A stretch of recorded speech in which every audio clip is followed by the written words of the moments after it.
Thanks for taking some time to be on the show. I appreciate it. Of course. Thanks for having me.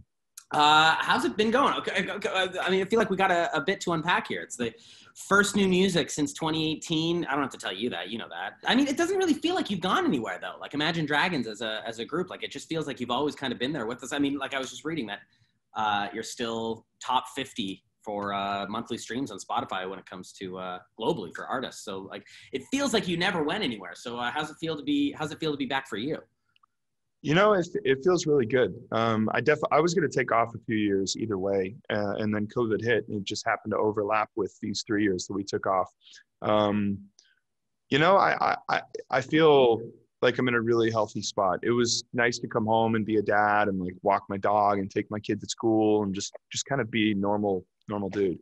And hopefully the record reflects that. I want this record to be kind of a celebratory, happy record. There's definitely, the duality of the record definitely has some darker sides to it, but I feel overall it's a celebratory record. So hopefully it reflects. Amazing. I mean, I can't wait to hear the rest of it. I've heard the two, Follow You and Cutthroat. Now fans see that, I don't want to say been gone for 3 years, because you say, you've been working on this for 3 years, but is it like working on it, you've been in the studio working on it for 3 years, or like working on it as in you've been waiting for the right inspiration to jump back in the studio? No, I just, anytime we have an in-between record period, I'm always writing. So I've always, since I was 12 years old, I write almost every day. It's just part of like my process. It's when I went to therapy when I was like 12, dealing with depression, the therapist was like, it's very good to write in a journal or write music. And I love music. So I got a program called Cakewalk when I was 12 and just taught myself to use it and made a song almost every single day. So I have thousands of these songs. Most of them are terrible, but they're just, me putting my thoughts on paper, basically through a melody and lyric, or I guess on a sonic landscape. So I've always done that. So when we had these 3 years off, I did just that because I always do that and had 300 plus songs. And then when it came time to go into the studio, and this was about 6-7 months ago, we had a discussion of who we wanted to work with. If we wanted to have a producer, if we wanted to self-produce. We typically self-produce. But we decided that let's try something different. It's a fifth record. And we talked about names, and Rick Rubin kind of came up a couple times, did a lot of my favorite records. We reached out to Rick, and it just kind of went from there. Yeah. So these are like every Imagine Dragons song we've had in the history of the group have been like pages torn out of your diary. Like, of course, we're not getting all of them because, like you say, some of those songs are just, garbage or whatever you describe them as, and they don't make the album. Garbage. Yeah, I didn't want to say it. Yeah, they are. So like these ones are those pages that you're kind of sharing with us then.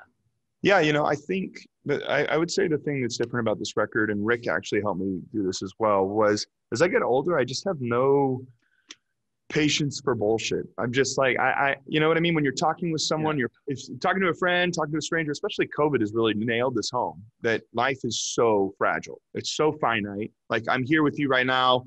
I could be dead tomorrow. I may never see you again. So what are we going to talk about for the 5 minutes we talk? With this record, I really try to follow suit with that.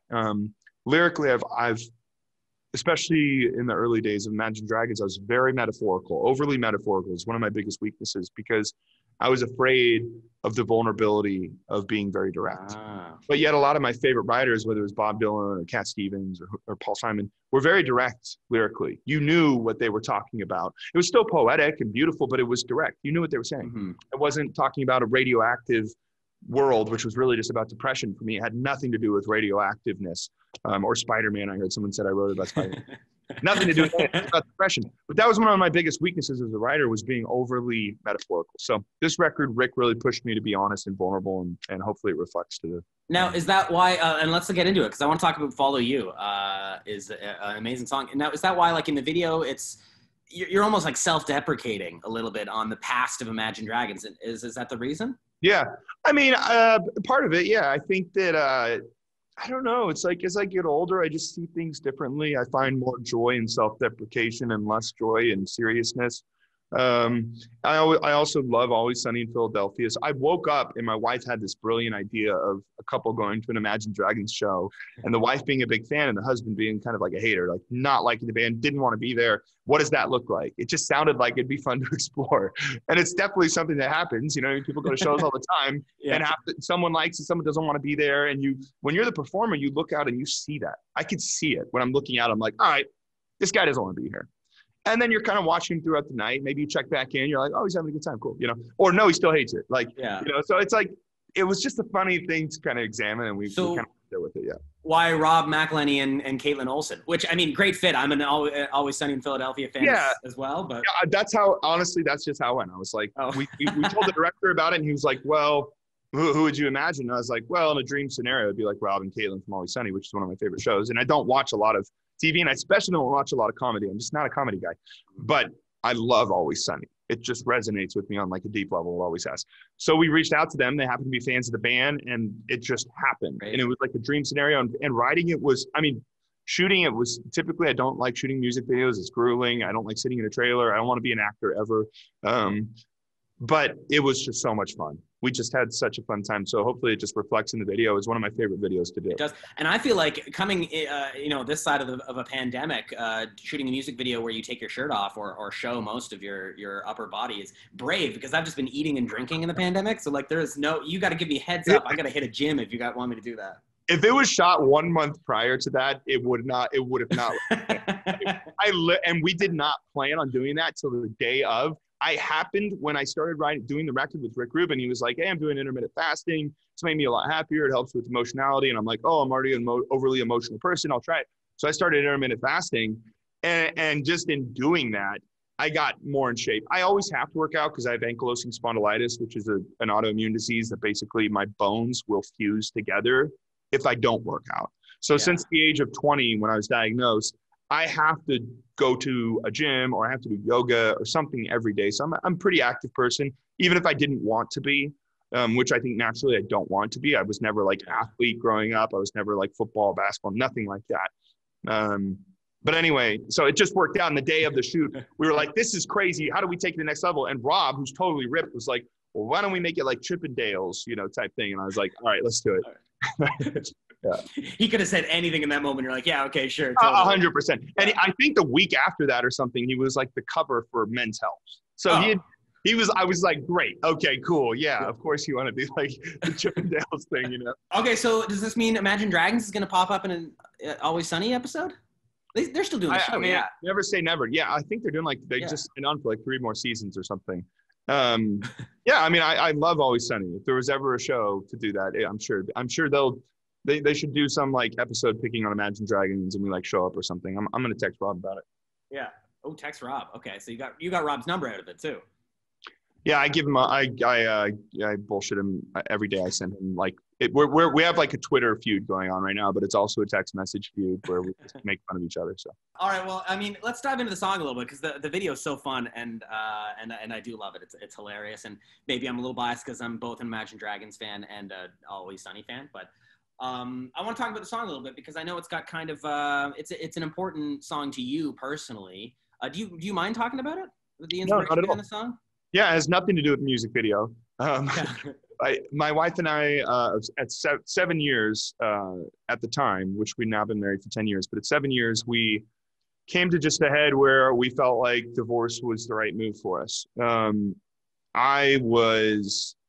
It had a lot to do with being gone so much. Like, it's pretty hard to have a relationship when you're traveling the world and trying to make a band break. And she was in a band too. We were touring. It was just, I don't know. And we had 3 kids together, which made it way more complex. But we still loved each other. It just was like, this isn't physically working. So anyway, we ended up being separated for 7 months. And I was touring Evolve, and it was super depressing, dark time for me. I was like really dealing with a lot. And then here's my best friend that we're not even talking. We didn't communicate for 7 months. And then I got home from tour and we sat at a table with our attorneys literally to just sign the divorce papers. Had not communicated not one word for 7 months except through our attorneys, which was horrible, terrible. Anybody who's been there knows, awful. So anyway, we sat down to sign these papers. And as I was driving to the meeting to sit down, she sent me this long text message, which was the first I'd heard from her, that just was so incredibly beautiful and like just everything that my heart needed to hear to know and remind me, oh, this is your person, you know? So we sat down at the table and I said something to the extent of, why are we getting a divorce? And then she laughed. And then we just stood up and left. And the attorneys were just like, well, crap, you know, like, paid. yeah. Great, guys. These stupid artists, working with artists. So we left and we went to lunch and we treated it like a first date, and second date, third date. And then I re-proposed to her, even though we never got divorced. And then we had another child. And now that was 3 years ago. And we're, you know, in a great place. And it worked out for us that way. It doesn't work for everybody that way. That's how it was for us. And then I wrote this song about that. It's about, you know, us sticking it out, loyalty, being with each other through the highs and lows of life. And there's something that's been really beautiful and rewarding for us. And I mean, you said you were going to take a break from the band regardless, and the pandemic kind of just lined up with that. And I'm assuming, I mean, and again, I'm just assuming, and please stop me if I'm out of place, but I assume, you know, a bit of that was to deal with some of the issues you had at home, and whether that was 100%. You thinking you were going into dealing with a divorce when it was actually a rebuilding of the relationship. But no, you're totally right. I think that I found my priorities and saw that they were wrong and needed change. And for me, that was coming home, being a full-time dad, being a husband, being a brother, being a friend. Like, I had lost the majority of my friends just because I changed my number. I was like, I became super antisocial. I didn't want to talk to anybody. I didn't want to see anybody. Fame, I hated fame. I still hate fame. It's something that is just like, I wouldn't wish it upon my worst enemy. I feel like it's, I mean, it's not a woe is me thing. It's just not for me. I'm an introvert. And then I have this job that makes it so people look at you like it just draws more attention to you. And when you're an introvert, it's like, it makes you want to run and hide in a hole.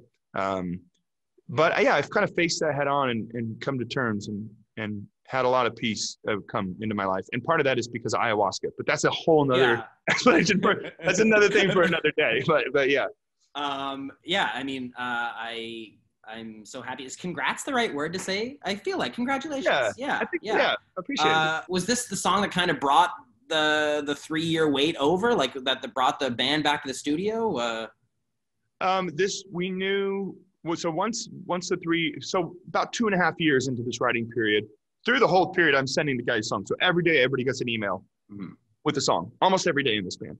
And they'll either send me something they've been working on instrumentally, and I'll write to it and write melody and lyrics, send it back, or I'll do it here and send it to them. So when it came time to do the record, and we got in the studio with Rick Rubin, and then Rick went through all the songs. I sent Rick 100 songs. He was like, send me a few songs, let's talk about it. And I sent him 100 songs. He was like, I'm sure he was like, okay, this is crazy. But he responded to every single one and had lots of thoughts and talked about the ones he liked, why he didn't like them, things like that. But Follow You was one that stood out immediately.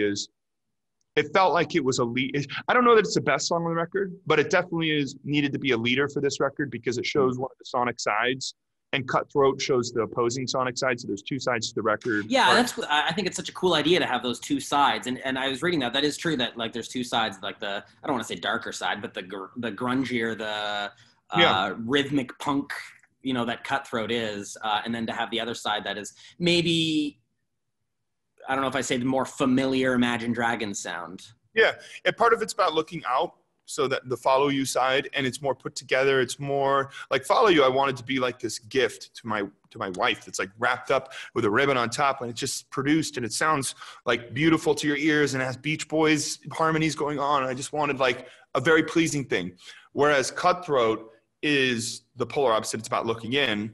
And it's like the chaos inside of me. And it's wrote it in a very manic state. I've dealt with, you know, I've talked about mental health issues for a long time. It's no secret to any of our fans or anybody like that. And I think it's important to talk about these things. But anyway, that song was a really manic song. And Rick was like, it's 75% manic, but why isn't it 100%? And so let's push you to that place that's uncomfortable. And Rick was always doing this, always pushing me in uncomfortable places and pushing buttons. But I needed that. It was our 5th record, and the last thing I wanted was somebody who was like, yeah, this has been working. Imagine Dragons thing has been working. It's selling, and look how good it's like. You know what I mean? Like that's it's like you said. It's like you know, you're not interested in bullshit anymore. You just just be you. Okay, they're telling me we got to wrap up here a little bit, but I do want to ask you. Say it's not the strongest song on the album, but is it your favorite? No, my favorite song on the record, I mean, that changes like week to week, but I like Follow You. Don't get me wrong. I like Follow You. I like Cutthroat a little more personally, just because I like the divisiveness of it. I really like divisive music. Like I like songs that people hate or love. Like something about that, the extremes of it. Like it's like, you know, my favorite records from Kanye were like, you know, I just really like when people go places that are like, whoa, I hate that, but cool that you went there, or I love that. You know what I mean? That is interesting to me. I love Follow You. I love how melodic it is. It's one of my favorite songs on the record. But my favorite song on the record is yet to come. I can't tell you what the track is, but I'll tell you when I see you next time and the record's out, and I can say, okay, this is my favorite one on the record. But it's yet to come. Yeah. For sure. All right. Well, I'll let you go. Thank you so much for taking some time. Is there anything you want to say to the Canadian fans across Canada that have been waiting for this? Yeah. Or no, or you can just say, screw you. I was taking some time for me. Yeah, that's cool get too. out of here. Yeah, no. Yeah. I mean, you guys, I don't know. They've always been wonderful. I love coming to Canada. It's one of my favorite places in the world. I think that it's the best kept secret. And if more Americans knew about it, or Canada, because they'd all be coming to Canada. It's like the best food, beautiful people, good-hearted people. Some of my favorite festivals in the entire world. Well, that's a thing again. Yeah, so I'd say just keep the secret. So keep Americans out. Well, stop saying it in a national show then. Actually, we can say that in Canada. Yeah, exactly. Americans can watch this, so it's all good. Okay. All right, perfect. Well, thank you so much, Dan. I really appreciate it, and I can't wait for the rest of the album, and good luck with everything. Thanks, man. Thanks for all the support. Appreciate it. Cheers. We'll see you. Yep.